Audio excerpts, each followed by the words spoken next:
The Watcher, Part 3 by Reeves Wiedemann.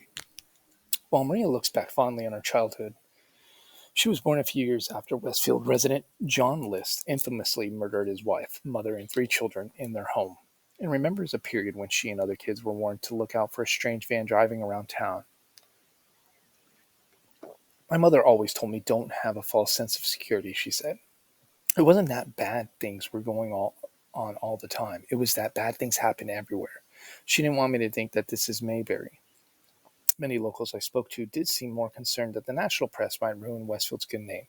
Some were primarily worried about arson or vandalism, or whether the Broadduses would maintain the lawn. They did.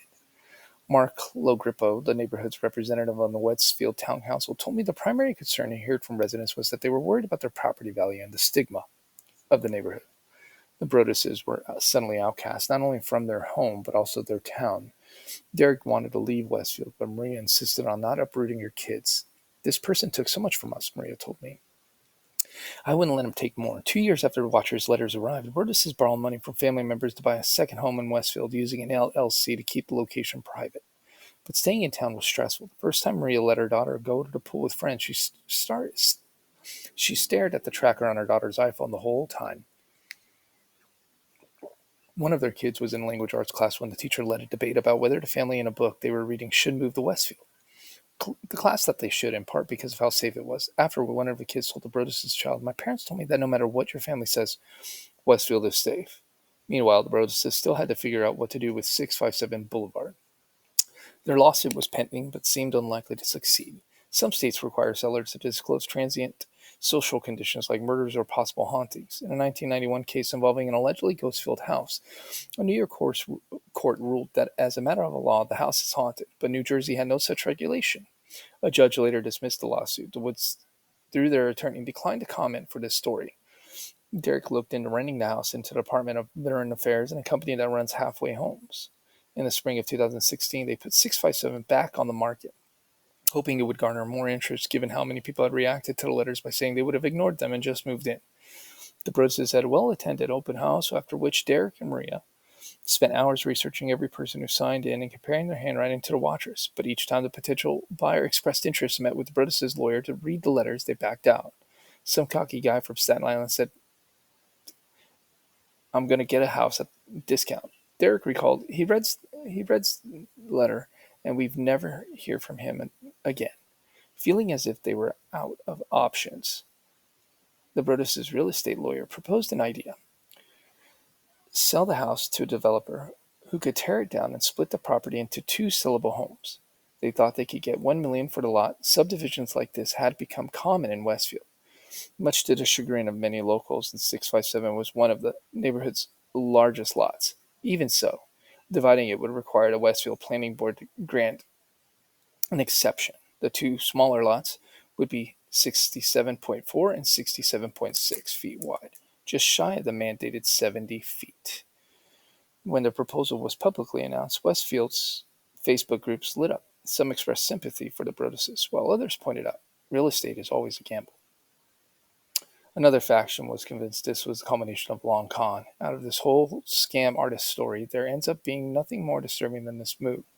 A local woman said, a woman who coached Brothers' son in football wrote they were in over their head from day one. The application was jarring from the neighbors who had learned about the Watcher from a lawsuit and had always found it strange that Brothers didn't share more information, not seeming to understand they were following orders from the police and trying to protect their kids. A typical Facebook conversation went like this one. Sounds like this whole Watcher thing was a ploy. The owners are good people, not a ploy. Okay, I know nothing about them. Kristen Kemp, a friend of the Broduses, had tried to defend them on one Facebook forum, but people started attacking her. Somebody said, how do we know it's not you writing the letters, Kemp told me. When the planning board met to decide the application in January 2017, it had already devoted a 3-hour hearing to the issue. More than 100 residents showed up. One of them, who lived across the street and had a daughter in the same grade as one of the Brothers' kids, had retained a lawyer to fight the proposal. Here was a new suspect, who, but the Watcher, would go as far as to hire an attorney to preserve the house. After a quick discussion about a Wells Fargo branch that wanted to use brighter light bulbs than the town allowed, the room grew as tense as a suburban planning board meeting could get. James Forrest, the Brothers' attorney, explained that the 3-foot exemption was as narrow as the easel he was using to display a map of the neighborhood, a map that showed several lots on the block that were also too small. The neighbors expressed concern that the plan might require knocking down trees and that new homes would have aesthetically unpleasing front-facing garages. Forrest repeatedly threatened the halfway house as a possible alternative. After the lawyers, a parade of neighbors stood to speak. Glenn Dummett from across the street said the proposal would spell the end of the 600 block of Boulevard as we know it. A woman whose kids had been into the Broaddus' old home for a birthday party spoke on behalf of 9 neighbors and presented 657 Boulevard as Westfield's Alamo. Our neighborhoods are constantly under attack from turf, lights, parking decks, and you name it. She said, if we can't make a stand on Boulevard, where can we? At one point, Abby Langford stood up to say she had spent almost 60 years looking at a magnificent, beautiful house and didn't want to be looking out at a driveway. The hearing lasted 4 hours, during which there was little discussion of the reason the Broadduses had been driven to tear down their dream house in the first place. Has anybody thought about whether or not this lunatic who did this has been apprehended, said Tom Higgins, who lived across the street toward the end of the hearing. Even so, Higgins pointed out that there was no guarantee the watcher would send letters to the new houses and argued that aesthetics should rule the day.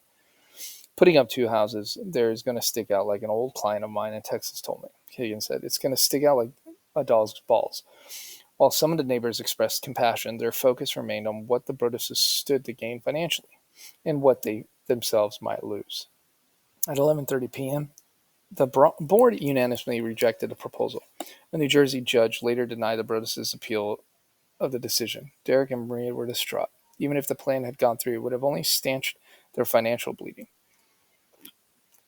On top of the mortgage and renovations, they have paid around $100,000 in Westfield property taxes. The town denied their request for relief and spent at least that amount investigating the watcher and exploring ways to deal with the home. Not to mention cleaning the gutters. The Broadduses recognized that 657 Boulevard was a beautiful house on a beautiful street that was worth maintaining, but were surprised that their neighbors didn't see the uniqueness of the situation. This is my town, Maria told me recently. I grew up here. I came back. I chose to raise my kids here. You know what we've been through. You had the ability 2.5 years into a nightmare to make a little better. And you have all decided that this house is more important than we are. That's really how it felt. On top of all that, her dad had recently died unexpectedly. Father Michael Soparto, the priest who blessed the house, went to one of the planning board meetings and told me he was taken aback by how many people had come to him and said they thought the whole thing was a hoax. I think the human element of the story was kind of lost on neighbors, Severito said. The watcher had expressed a desire to protect the boulevard from change, but instead it had been torn apart. Long after the planning board decision, the Broadduses got some good news. A family with grown children and two big dogs had agreed to rent 657 Boulevard. The renter told the Star Ledger he wasn't worried about the watcher, though he had a clause in a lease that let him out in case of another letter. 2 weeks later, Derek went to 657 to deal with squirrels that had taken up residence in the roof. The renter handed him an envelope that had just arrived. Violent winds and bitter cold to the violent, spiteful Derek and his wench of a wife, Maria. This letter, 2.5 years after the watcher appeared, came out of nowhere. It was dated February 13th, the day the Broadduses gave dispositions to the lawsuits against the Woods. You wonder who the watcher is? Turn around, idiots, the letter read. Maybe even spoke to me, one of the so-called neighbors who has no idea who the watcher could be. Or maybe you do know and are too scared to tell anyone. Good move. The letter was less stylish and more wrathful than the others, and it seemed like the writer had been closely following the story. They had seen the media coverage. I walked by the news trucks when they took over my neighborhood and mocked me. Derek serendipitously investigator efforts. I watched as you watched from the dark house in an attempt to find me. Telescopes and binoculars and wonderful inventions in the attempt to tear down the house. 657 Boulevard survived your attempt at assault and stood strong with its army of supporters barricading its gates. The letter read, my soldiers of the 657 Boulevard followed my orders to a T. They carried out the mission and saved the soul of the 657 Boulevard with my orders. All hail the watcher. The renter was mentioned. He was spooked but agreed to stay if the Broadduses installed cameras around the house. And the letter indicated revenge could come in many forms. Maybe a car accident, maybe a fire, maybe something as simple as a mild illness that never seems to go away but makes you feel sick. Day after day after day after day. Maybe the mysterious death of a pet. Loved ones suddenly die. Planes and cars, bicycle crash, bones break. It was like we were back at the beginning, said Maria. But it also meant fresh evidence that might help invigorate the investigation. Derek took the letter to the police headquarters, where a detective looked at a neighborhood map and traced a circle around the house, 300 yards in diameter, suggesting the watcher must be somewhere in there. Derek drew one much closer. In my view, it's 1 of 10 houses in the world, he said. The Broaddus's continued to press the case, but there still wasn't much for law enforcement to go on, and it was possible to look up and down the street and see the watcher in practically anyone. Residents mentioned to me a teenager whose father had grown up around the corner and a man who sometimes walked around the neighborhood playing a flute. An elderly couple behind the house had been there 47 years. The husband was the man, Bill Woodward, had been sitting in a lawn chair looking at the Broaddus's house. One of their kids had married a man who grew up in, of all places, 657 Boulevard, but these were bits of information that could mean everything or nothing depending on how hard you looked at them. The Broadduses sent new names to the investigators, whether they found something odd, but their greatest fear was that the watcher could be someone they've never expected.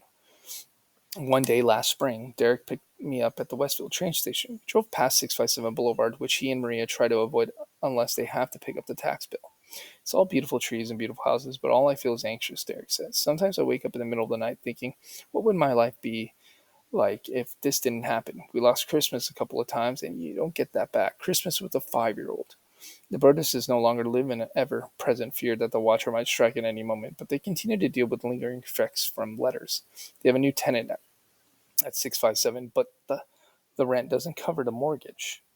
Their kids are occasionally teased at school, and the conspiratorial rumors persist. They try to avoid the people who spoke out against their planning board application or accuse them of being con artists, but suburban life makes that impossible. I see these people on the soccer field at the train station. My heart starts going like it did when I played hockey and it was about to get in a fight. Derek said, when Maria found herself in a spin class at the YMCA with the head of the planning board, she went up afterward and told him, you continue to hurt my family every day. Earlier this year, the planning board approved splitting a lot around the corner that required an even larger exception than the Broadduses. Most people in the Westfield told me that they rarely thought of the watcher anymore.